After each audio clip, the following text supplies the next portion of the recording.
the boot guy. The 808, the Irish Setter, has been one of my most requested boots thus far. Most of the time what guys want to know is, why do their buddies swear by the Red Wing Irish Setter? Well, I have to say, it's a pretty simple choice once you try a pair on. High points on the Irish Setter: it's waterproof. It's a full grain waterproof leather. But at the same time, it has this ultra dry waterproof technology that's built in. And what is that? Well, it's kind of like a membrane. It's kind of like a fabric that they build into the boot. So where does it come in handy? Well, it's a hunting boot, right? It's made for bird hunting. It's made for walking miles upon miles through mud and brush and grass, and it's made to keep your feet dry. Now, since the boot is engineered for walking and moving around and carrying heavy loads and things like that, it's no wonder why guys gravitate towards this as a work boot. Because if you can think about spending 15 hours a day in something that's made to be walked in, you're going to have a pretty comfortable day. So the sole is a urethane material that has a secondary harder material in the heel and the forefoot, which is a little bit of like a dot pattern that's going to give you some different types of traction, which you normally don't get from this wedge sole urethane type material that you see on all the wedge soles. The boot itself is extremely flexible once you break it in. Out of the box,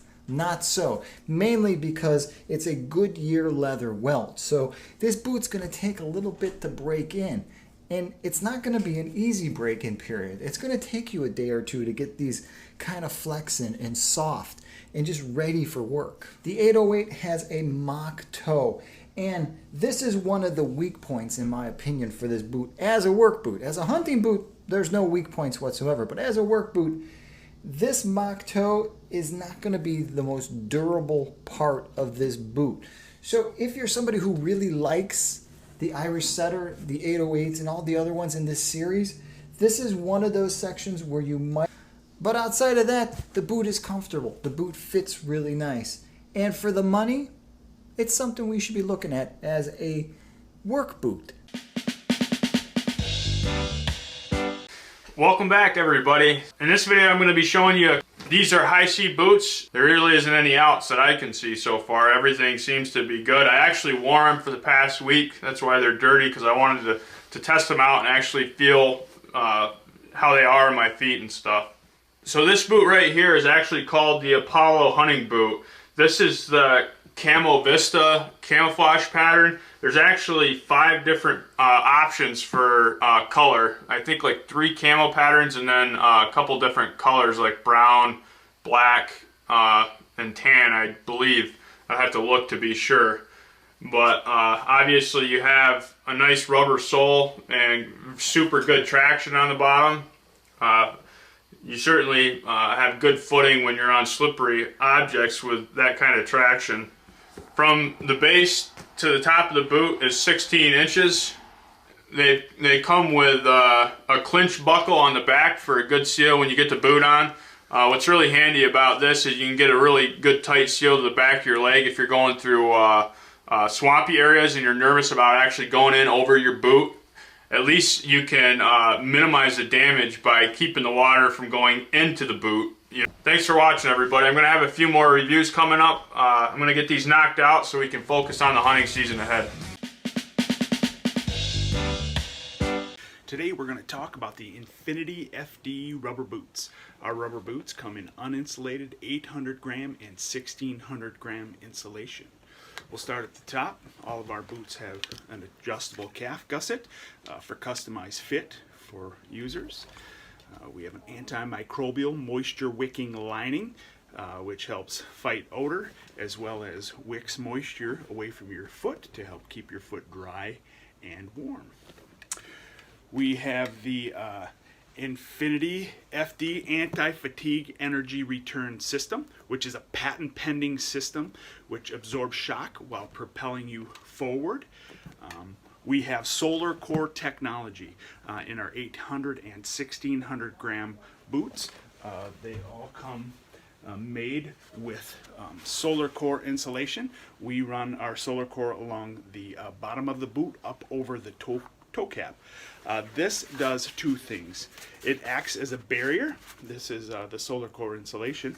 It acts as a barrier for the cold while trapping heat on the inside. It's been tested to retain 50% more heat than boots without the solar core insulation. And finally, we have the last that we use.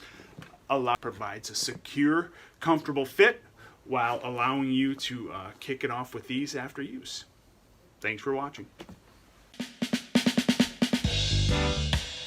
Hey YouTube, I want to do a quick review on a pair of boots today. A company called Rockrooster. So that's the pad that's in there that your foot's resting on. And I gotta tell you, this is some comfortable padding. It says it was designed by podiatrists. Well, whoever did it knew what they were doing, because yeah, it says anti-fatigue too. So these boots are listed as being waterproof. I was in some muck and some mud. Never had any problems with water getting into my feet. The only wetness on my foot would have been from sweat, because we're in 90-degree temperatures here.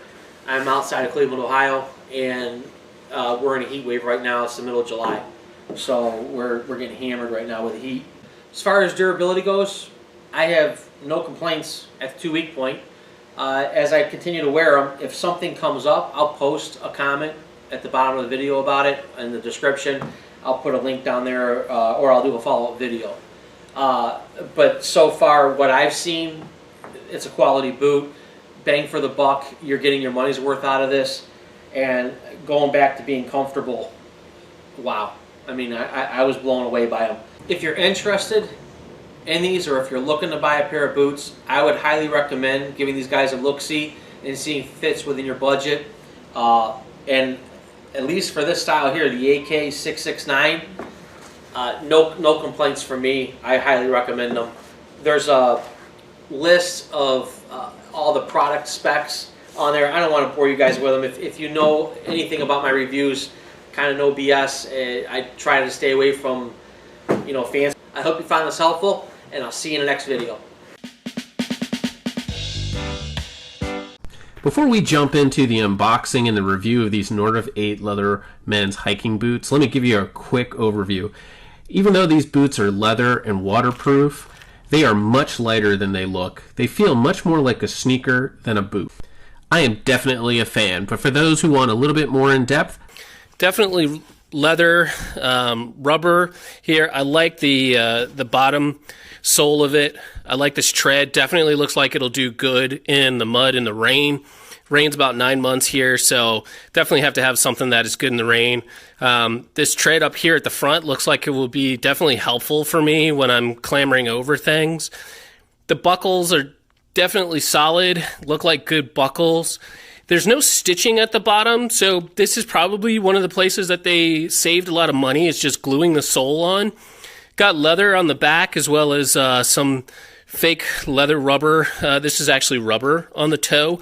Not a steel toe boot, so you definitely don't want to be dropping rocks or logs on your foot. You'll break your toes.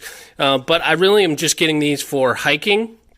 So they're definitely solid looking boots. I'm excited to take them out, do some hiking in the mud and the rain, and see how they do. If you're interested in these boots, in about 6 months or a year, I'll do another review to show you how they held up after a year of use. But right now, let's just take them out and let's see how they do first time out.